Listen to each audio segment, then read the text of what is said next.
This is 95.3 Business Now. Welcome back, everyone. The World Bank says that the global economy is set to stabilize for the first time in 3 years in 2024, but at a level that is still weak by recent historical standards. That was the summary of its latest global economic prospects report for 2024, which was released on Tuesday. Putting it in numbers, the World Bank projects global growth to hold steady at 2.6% this year before edging up to an average of 2.7% in 2025 to 2026, which is well below the 3.1% average in the decade before COVID-19. The forecast implies that over the course of 2024 to 2026, countries that collectively account for more than 80% of the world's population and global GDP will still be growing more slowly than they did in the decade before COVID-19. Let's turn now to Professor Ken Ife, a public policy analyst and development economist, for a more detailed analysis of this latest World Bank growth forecast. It's a holiday Wednesday. We thank you for connecting onto the show this morning, Professor. Oh, hi. Thank you for having me. Thank you, Prof.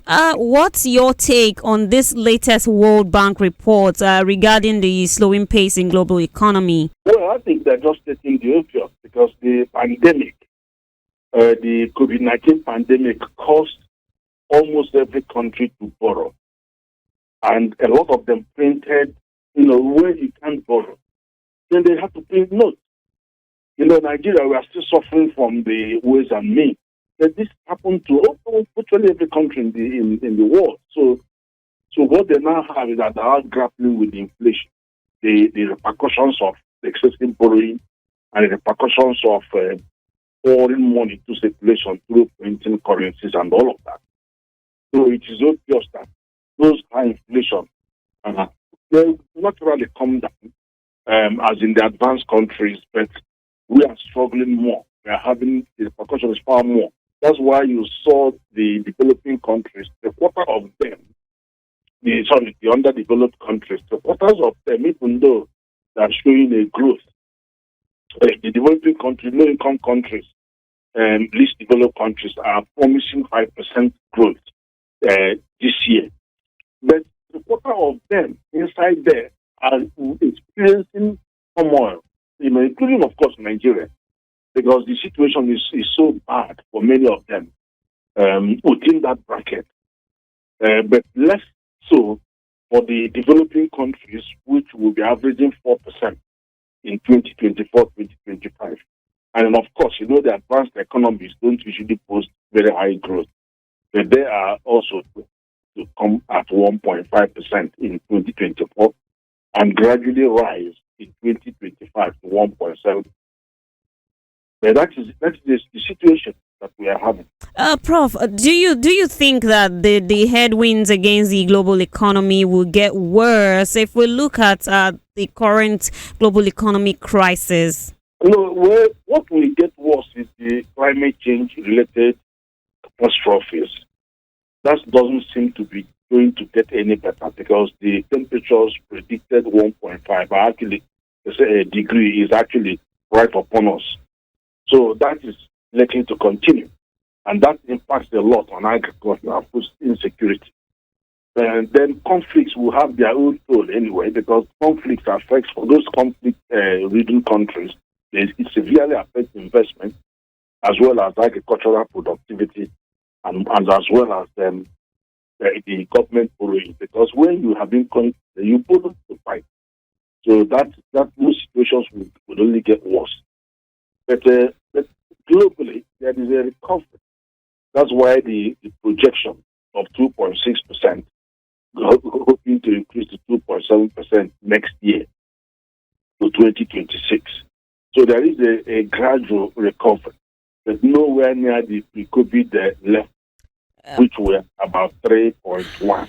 At those for that decade. Yes, Prof. If we also look at that forecast, it says that, you mentioned that earlier, that developing economies will remain poorer this year than it was, before the pandemic in 2019. But where does that leave Nigeria and the rest of sub-Saharan Africa? Well, most of the sub-Saharan Africa are actually in the least developed category, the low-income least developed category, which have shown great disparity in their growth potential and the impact of the unsustainable debt levels. So, in fact, even though we are borderline of developing and low-income country, we are still ravaged by debt. As you know, 30 trillion naira debt is not small. Is not small change. 60% rise in our debt. And the impact is very pervasive in terms of its impact on our exchange rates, its impact on our inflation, and the subsisting food basket sub-index, which cruises at a much higher level of 40%. So, core inflation is still high compared to others. But as I said, it still remains to be seen how quickly we will get on top of this. There are good fiscal measures, and we need more fiscal stimulus in any case anyway, because there is considerable tightening of monetary policy. And if you look at the recommendations of the World Bank report, they were pointing at more fiscal stimulus, more public investment, but also directed at education, health, and human resource development. So that is the strong recommended. I also recommended private investment too, because if there's a lot of liquidity in the private sector and in the economy, then you want them to start investing, to be able to tie those monies down, because you need to increase productivity to the level of the currency in circulation. At the moment, it is not. There's a mismatch between that. So you're going to have to encourage private sector. But there's also a clear public sector disposal and privatization and commercialization of the assets. Because that is how you suck money out, real money out from circulation, by getting private sector to take on some of these properties and then rework them and squeeze liquidity out of those. So all of these measures are what in doing that, you are committing those excess liquidity to work for you and increase productivity. Because what you do is, when investment comes in, then you print money that is commensurate to the increase in productivity as a result of those investments. But when you simply print money, then you have huge challenges to face. All right, Prof. I think you've actually answered the last question I wanted to ask you. I wanted to ask what should be the key action line for Nigeria in the immediate and in the medium term, and why we should get things started. You also have to reduce public debt as well. But it seems that, it seems a dichotomy, because how can we be reducing public debt and at the same time asking them to invest more? So some investments have to actually come from borrowing. All right, and then Prof. You are not reducing public debt. But, it's something that they have to balance that they have to strike. All right, Thank you very much. Professor Ken Ife, public policy analyst and development economist. We appreciate your time as always on Business Now. Do have a great day ahead, sir. Thank you.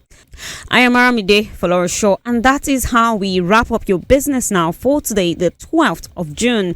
Enjoy your holiday, everyone, and bye for now. This is 95.3 Business Now.